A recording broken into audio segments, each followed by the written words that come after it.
कक्षा 10वीं हम ऊष्मा और ताप ये वाला चैप्टर देख रहे थे पिछली क्लासों में। आज भी इसका लास्ट पोर्शन हम पढ़ रहे हैं।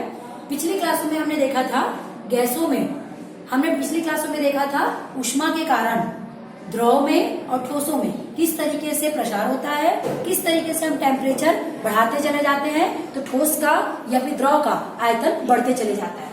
आज हम देखेंगे जो गैस होती है ना, तो गैस में ऊष्मा का प्रसार कैसे होता है। आप जानते हैं कि प्रेशर कुकर में खाना बनता है, तो प्रेशर कुकर में जो खाना बनता है वो गैस के कारण ही बनता है। उसमें क्या करते हैं, कोई भी मटेरियल डाल के लिक्विड डालते हैं और जैसे ही हम उसके टेम्परेचर को बढ़ाते चले जाते हैं उसका क्या होते जाता है, दाब भी अंदर बढ़ते चले जाता है और उसके फलस्वरूप जो चावल वगैरह हम डालते हैं उसका आयतन भी बढ़ते जाता है। तो इस तरीके से गैस उसमें क्या करती है, एक बहुत महत्वपूर्ण भूमिका निभाती है। फिर सीटी के द्वारा जितनी भी जो गैस है वेपर बनकर क्या हो जाती है, बाहर की तरफ निकल जाती है। उसके बाद आपने और भी बहुत बार देखा होगा गैसों में, जैसे कोल्ड ड्रिंक की बोतल वगैरह, उसमें भी हमने देखा है जब भी हम कोल्ड ड्रिंक की बोतल खोलते हैं तो उसमें क्या हो जाती है, गैस निकलती है। उसी तरीके से हमारा एलपीजी जो है वो भी गैस के सिद्धांत पर ही काम करता है। तो इसमें क्या किया जाता है, बहुत ज्यादा प्रेशर देकर, कभी कभी बहुत कम प्रेशर दे करके इसको करा जाता है और कभी कभी बहुत ज्यादा प्रेशर दे करके गैसों को किसी भी चीज में भरा जाता है। फिर जैसे ही उसका प्रेशर कम होता है वो क्या हो जाती है, गैस बाहर की तरफ निकलना प्रारंभ करती है। तो इस तरीके से गैसों में ऊष्मा के कारण उसमें प्रसार होता है। जैसे जैसे आप गैस को गर्म करते चले जाओगे वो जगह को क्या करते जाएगा, ज्यादा ज्यादा घेरता चला जाएगा। तो इसी के उसमें हम आगे देखते हैं, यदि आप दाब को निश्चित रखते हैं, मतलब दाब में कोई परिवर्तन नहीं करते, तो जो गैस का प्रसार गुणांक है उसका सूत्र है दाब में वृद्धि बटे प्रारंभिक दाब गुणित टेम्परेचर में वृद्धि। अर्थात यदि आप दाब को निश्चित रख दीजिए, दाब को निश्चित रखेंगे तो गैसों में दाब को बढ़ाने पर उसके दाब में भी क्या होते जाएगी, वृद्धि होते चले जाएगी। परंतु शर्त यही है कि आपको क्या करना पड़ेगा, उसके दाब को निश्चित रखना पड़ेगा।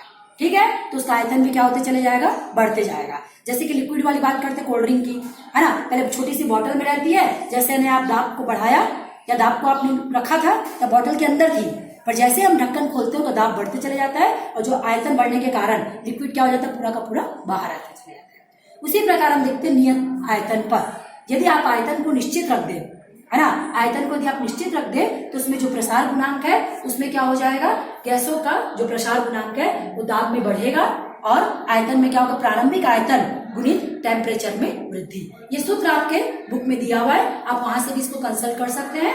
ठीक है, तो बस इतना ही याद रखिएगा, यदि आप आयतन को नियत रखते हैं तो उसके दाब में वृद्धि होती है टेम्परेचर बढ़ाने पर, परंतु यदि आप दाब को निश्चित रखते हैं तो उसके आयतन, हाँ, यदि आयतन को आप निश्चित रखते हैं तो दाब में वृद्धि होती है ताप बढ़ाने पर, यदि दाब को निश्चित रखते हैं तो आयतन में वृद्धि होती है ताप बढ़ाने पर। ठीक है, तो ये बात आप ध्यान रख लीजिएगा और सूत्र याद कीजिएगा इसका। उसके बाद देखते हैं हम, कोई भी मटेरियल टेम्परेचर में वृद्धि करने पर उसकी अवस्था में परिवर्तन होता है। अवस्था में परिवर्तन होता है, इसका सबसे अच्छा उदाहरण हमारा है बर्फ। यदि बर्फ को आप गर्म करते हैं तो थोड़ी देर बाद देखते हैं आप क्या हो जाता है, वो द्रव में कन्वर्ट हो जाता है। फिर द्रव को यदि आप और गर्म करते हैं तो वो क्या होते चले जाता है, पहले तो पानी बन रहा है, पानी बनते बनते यदि आप उसको उसके बॉइलिंग पॉइंट पे ले आएंगे, है ना, बॉइलिंग पॉइंट पे लाएंगे तो पानी क्या करने लगेगा, उबलने लगेगा और अपनी तीसरी अवस्था अर्थात वेपर, भाप में वो कन्वर्ट हो जाएगा। उस भाप को वापस आप क्या कर दीजिए, किसी बर्तन में इकट्ठा करके वापस ठंडा करते चले जाइए, तो आप फिर देखेंगे आपको द्रव अवस्था प्राप्त हो जाएगी। उस द्रव को और ठंडा कर दीजिए, 0 डिग्री सेंटीग्रेड तक ला दीजिए, तो आप देखेंगे फिर से वो बर्फ में कन्वर्ट हो जाएगा। इस तरीके से हम देख सकते हैं कोई भी पदार्थ अपनी क्या करता है, टेम्परेचर की वृद्धि में अवस्था परिवर्तन करता है, उसी प्रकार टेम्परेचर में की कमी में भी अपनी अवस्था को परिवर्तित कर देता है। अर्थात ठोस से द्रव, द्रव से गैस अवस्था में कन्वर्ट होता है। यहाँ पर हम इस बात को ग्राफ के द्वारा भी समझ सकते हैं। हमने क्या किया, यहाँ पर बर्फ ली, बर्फ का यदि हमने टेम्परेचर बढ़ाया तो हम देख रहे हैं लिक्विड में कन्वर्ट हो गया। ये देखिए ये लिक्विड बन रहा है, यहाँ पर पूरा कंप्लीट लिक्विड बन चुका।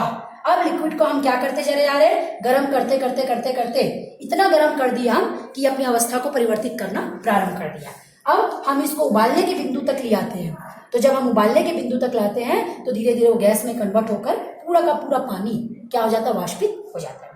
अब यदि आपके पास में ऐसा कोई प्रावधान है कि आप इस वाष्प को कलेक्ट कर सके तो फिर से क्या कर सकते हैं, लिक्विड स्टेट और फिर वापस इसकी सॉलिड स्टेट को क्या कर सकते हैं, प्राप्त कर सकते हैं।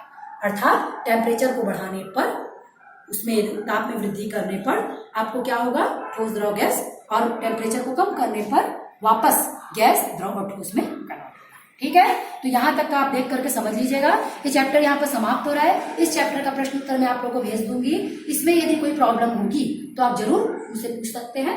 उसके बाद आपका जो सिलेबस में था, अक्टूबर के सिलेबस में ऊष्मा और ताप पहला चैप्टर था, दूसरा चैप्टर आपका आवर्त सारणी जो मैंने आपको कंप्लीट कर दिया है, और आनुवांशिकी की जनकों में संतानों ये आपका तीसरा चैप्टर है जिसको मैं आपको पढ़ा रही हूँ। ठीक है, तो हम ये वाला चैप्टर चालू कर रहे हैं, आनुवांशिकी जनकों से संतानों तक। मैं आपको आपका सिलेबस भी दे दूंगी पूरा कि अक्टूबर नवंबर दिसंबर में हम क्या क्या पढ़ाएंगे, पूरा सिलेबस मैं आपको सेंड कर दूंगी। ठीक है, तब ये चैप्टर चालू करने से पहले इसका थोड़ा सा मैं आपको इंट्रोडक्शन दे देती हूँ कि पहले सबसे पहली बात, अनुवांशिकी होती क्या चीज है।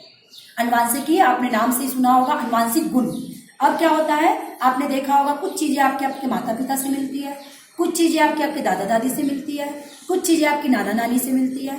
यदि हम सब चीजों को क्रमवार लिखें तो हम इसको एक जांच पड़ताल कर सकते हैं, हम इस निष्कर्ष पे पहुंच सकते हैं कि हमारे जितने भी गुण हैं वो हमको प्रदत्त है। प्रदत्त है मतलब पिछली और पिछली पीढ़ियों के द्वारा हमको कुछ कुछ चीजें मिली हुई है और कुछ चीज हमारा खुद का निर्माण किया हुआ है।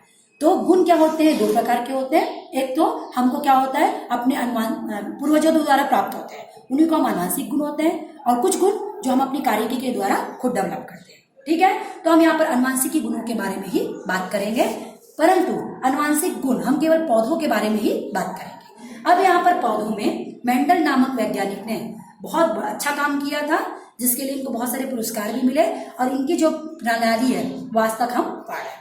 तो मेंडल की बायोग्राफी आपकी बुक में दी हुई है। वे किसान के पुत्र थे, उनका जन्म कहाँ हुआ था आप ये पूरा अच्छे से देख लीजिएगा। चूंकि किसान के पुत्र थे, इनको एक बहुत अच्छा गार्डन मिला था, उसी के फलस्वरूप इन्होंने अपना प्रैक्टिकल जो मटर के दाने पे किया था वो बहुत ही सफलतापूर्वक कर सके। वो इनको पूरी उस प्रकार की परिस्थिति मिली। अब यहाँ पर प्रश्न उठता है, इन्होंने अपने प्रयोग के लिए मेंडल ने अपने प्रयोग के लिए मटर को ही क्यों चुना। तो मटर को चुनने के लिए बहुत सारे रीजन थे।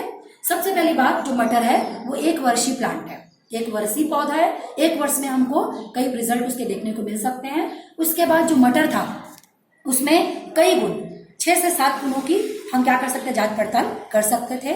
उसके बाद जो मटर था वो आसानी से उपलब्ध था, इसलिए इन्होंने क्या किया, मटर के पौधे का ही चुनाव किया। ठीक है, तो यहाँ तक के वीडियो में आज हम यहीं तक देख रहे हैं। अगले वीडियो में इस चैप्टर को अपन पूरा डिटेल में पढ़ेंगे। आप इसकी बायोग्राफी पढ़ करके रखिएगा और थोड़ा सा रीड करके रखिएगा तो आपको अच्छे से समझ में आएगा।